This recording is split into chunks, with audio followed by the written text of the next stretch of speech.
On today's lab, we're going to be doing a bit of crime analysis work, data analysis work.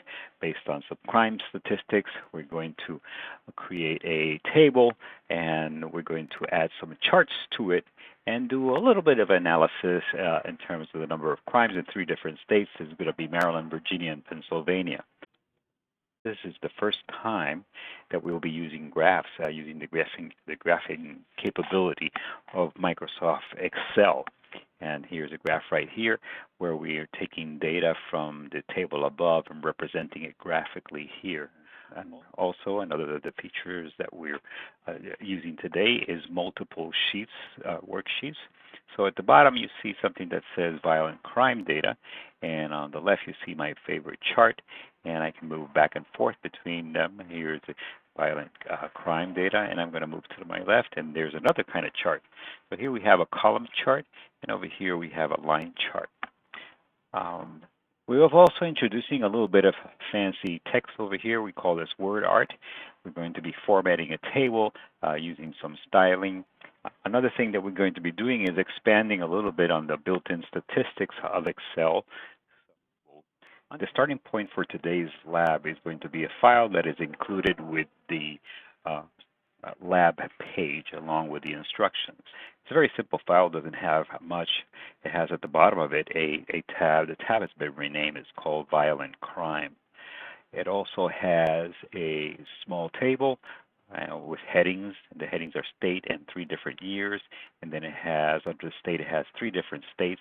And the numbers represent violent crimes that have occurred in these 3 different states at the 3 different years. The source for this data is from the FBI that collects crime statistics across the United States. The starting point for today's lab is going to be a file that is included with the lab page along with the instructions.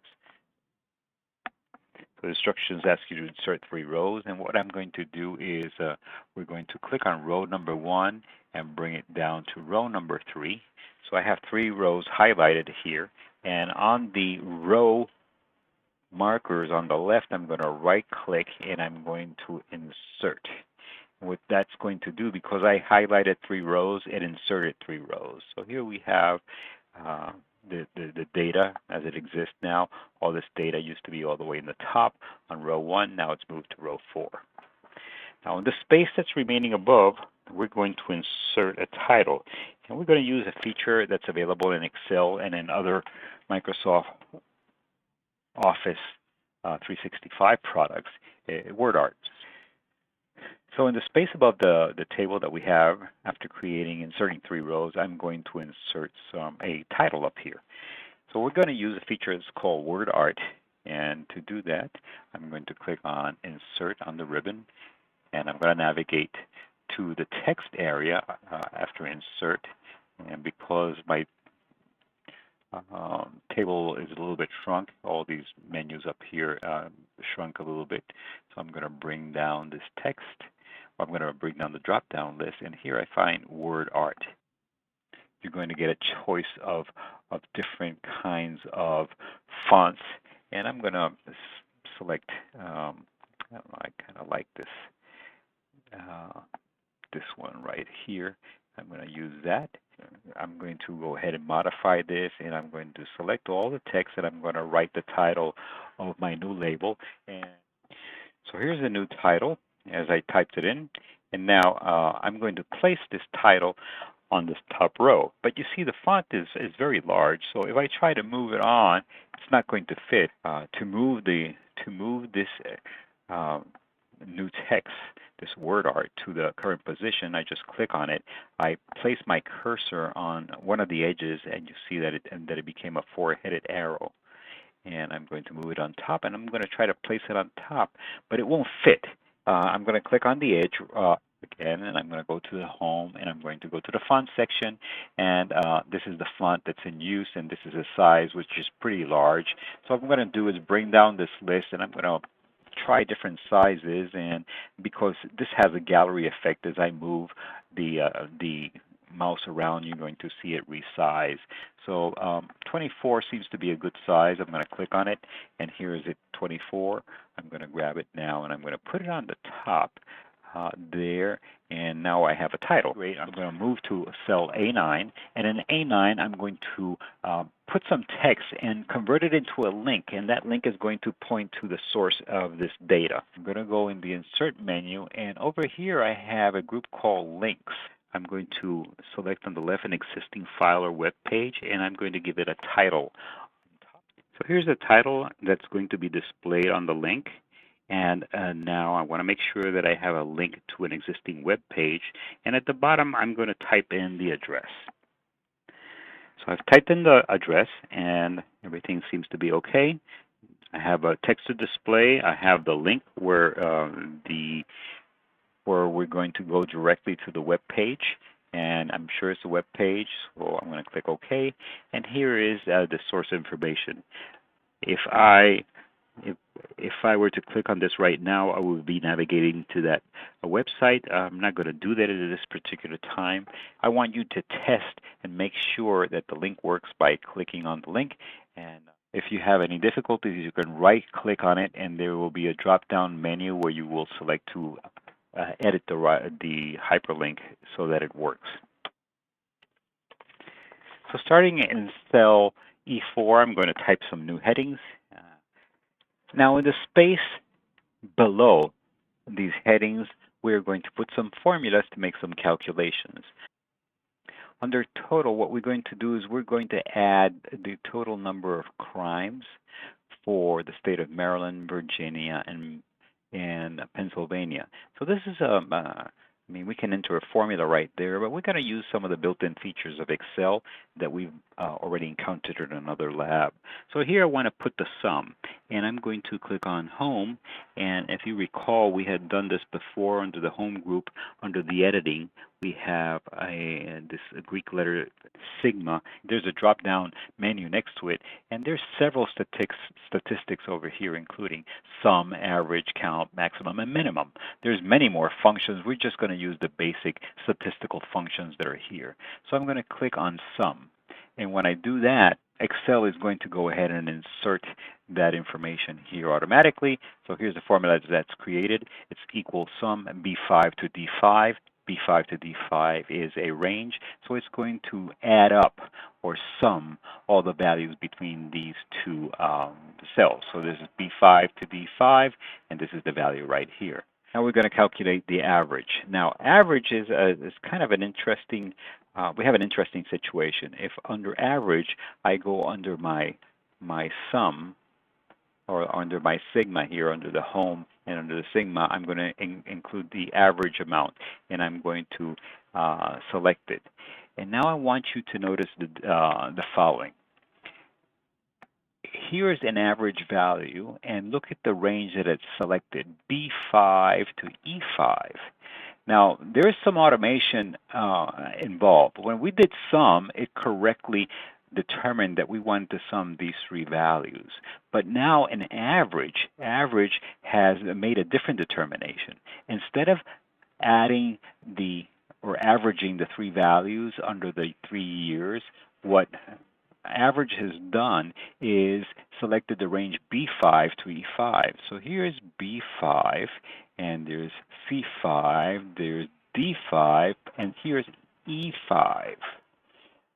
If I were to leave this as is, and I'm going to click on top on the formula so you can see, this average is incorrect because it's including the total as part of the average. This is not correct. So what we're going to do is we're going to click on E5, and instead of making it E5, we're going to make it D5. Now when we do that, we have now a good formula. The average is now pointing correctly to these three values. Before I was adding too much. So I'm going to hit the escape key to get out of here. This is our average. Maximum, we're going to do the same thing, but I'm going to do it manually because I'm trying to avoid the automation error. So I'm going to type E equal, and the maximum, the name of maximum formula is going to be max. And as I type it in, you can see down here that it's proposed it. And I'm going to double click, and I'm going to now select the range manually. I'm going to select B5 through D5, and now the three are selected, and I'm going to close the parenthesis and hit enter. Let me just double check it. Here is the maximum function, B5 to D5, and here it is. That's cool.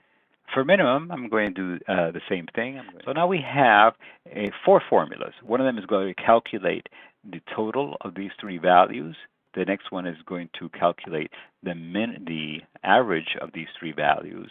The maximum of 3 values is going to be calculated over here, and over here, the minimum value. Okay, so now comes a little bit of lazy work. Over here, we have 3 good formulas. I'm going to select the 3 formulas. I'm going to right-click and copy them. Now, you may notice that there's a little dancing ants feature around the 3 cells. That means that they're in the clipboard. So I'm going to select the next 2 down into this space. So I'm going to right-click and paste. And when I did that, the formulas are reproduced down here, and they work correctly. We can just do a quick check to make sure everything works. So this is total, and if I click on it now, if you look over here, what it's totaling is the values for Pennsylvania. Over here, what we're going to be doing is the averaging of Pennsylvania. If I click over here, we're going to have the maximum number in Pennsylvania, and so on. The same thing is going to do for Virginia. So we're going to do a little bit of styling. We're going to do a little bit of styling now. For this purpose, I'm going to select the data in this little table that I've written down. Just the data. I don't want to include, do not include these headings. Do not include the headings up here, and do not include the state names in the bottom.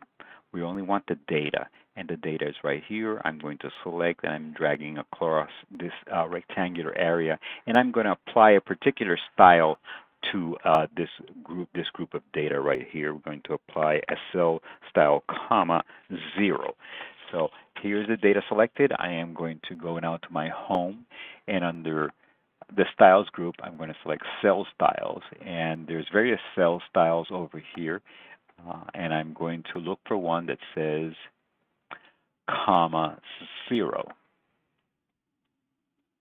Look at the data right now. The data this now looks pretty neat. They put in some commas, make the numbers easier to read that didn't have the commas before. Now I'm going to select the whole table, starting with state, and I'm going to drag it across all the values, all the headings that I have. Before I just selected the data, and I want the whole table, and I'm going to format this as an Excel table. For that, we're going to go to Home, and under the Styles group, I see Format as a Table. And from this drop-down list, I want you to select a particular style. Here's the style that I want. This is a blue table style, medium 2. I'm going to click on that. And one of the things that I want you to notice is when I do that, it asks me what is the range of the table, and because I had it highlighted, it's entered right here. There's a little box that I want you to check to make sure that the table has, to tell Excel that this table has headers as it does. So I'm going to click on OK, and here is the table right now. So this table is looking pretty good. I'm going to do a little bit of cleanup. I'm going to click inside the table somewhere, and I'm going to change a couple of things of this table. I'm going to go to the design, and I have a table design group over here. I'm going to click outside of the table. Now, when I click in the table, notice over here the groups that I have insert, layout, format. But as soon as I touch the now formatted table, I have a new entry over here that says Table Design. And in Table Design, I want you to see the table style options, and I want you to turn on and off a couple of features. The features that I want turned on and off are going to be in the instructions, so I'm going to go ahead and move it along. Okay, now I've made the changes. One of the things I want you to make sure is before turning in your work, make sure that the data fits comfortably. All the states are falling in cells so that they have proper size. Everything is inside. I don't want any data scrunched up. Now, I want to show you very briefly something in here in case you notice something like this. I'm going to click between G and H, and I'm going to move my cursor I'm going to move my mouse pointer, and when it turns into a double-headed arrow, it's telling me that I can resize the column. So I'm going to go ahead and click and drag to the left. After I resize column G, notice that we have these hash marks or pound signs or whatever you want to call them. When you see that, it's not an error. It's just that Excel is not capable of displaying the information because it's too wide. So by dragging along on that direction, I made the column too narrow, and that's Excel's way of telling me that the size doesn't allow for a full display of the data. We're going to put an Excel chart under the table that we have above. We're going to place it down here, and to do that, I'm going to start by clicking on State, and I'm going to select the years. Now to click Insert, and we have various options over here, and what we want to do is insert a line chart, a 2D line with markers. And here's my chart. I created a chart in Excel, and it has the information that we have here. We have the 3 states, we have some numbers, we have some years. So let's work with this chart a little bit to make it a little bit easier to see and interpret. I want you to make sure when you create the chart that below the chart we have, on the horizontal axis, we have the 3 names of the states. If you see the names on the side, then something has gone wrong and we need to flip the chart. So the way you do it, I'm going to right-click on the chart, and there's something that says Select Data. And when I select Data, I want to move this a little bit to the side, and you can see over here on the left we have years, and on the right we have states. If I flip it, you can see the chart below how it flips. I'm just going to move this out of the way so you can see what happened.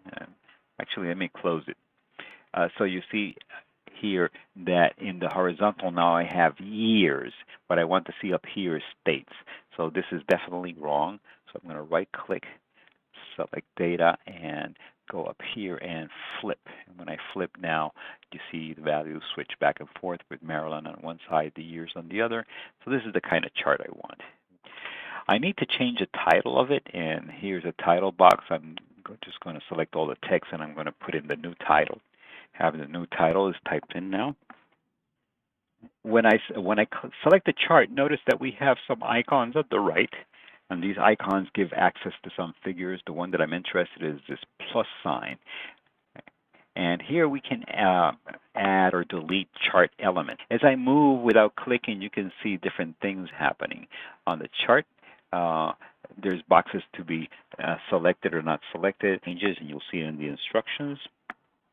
So one of the things I'm going to do is remove a legend. And now that I've removed them, I want to add something different. I want to add a data table. So I'm going to add a data table. Here's a data table under it. So here we have the numbers reproduced: Maryland, Virginia, Pennsylvania, and then a legend is included with this table. That's why I removed the legend from the table, because I knew that this little data table was going to reproduce this information. So that would have been redundant.